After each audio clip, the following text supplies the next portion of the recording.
Hello সাଙ୍ଗମାନେ cork ମାଛ আমি তো ভালো আছি। বৃষ্টিতে ଟିକେ ভিজবা বলি বাইরে বাড়লি কাদু চটকি চটকি চালি এলি সে পাশে যখন দেখি না দেখতে পারো কত বড় শোল মাছটা বৃষ্টিতে উঠি আসছে।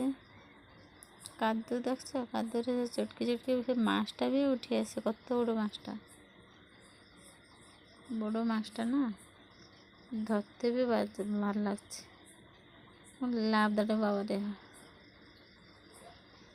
ধরে লিচ্ছি কত বড় মাছটা দেখো। যে শোল মাছটাকে খাইতে ভালো পা ওধানো উঠি গেছে। আইস পয়লা রাঁধতে দিবা ভাজা করবা খাবো। এই দেখো রাত্রে মাছ দিতে যেতলা ধরলে সে দুটা আমি গোটে পাইলি তিনটিয়া। ঘরে কাজ সারিকি যখন উঠিকি মাছ কাটা সারিছে ধুইকি ভাজা করবা আর কি। আর যদি ভিডিওটা ভালো লাগে লাইক শেয়ার সবসক্রাইব করব। আর রଖିডি সাଙ୍ଗମାନେ ভাজার আমার মাছ ভাজা উপমা পান্তা।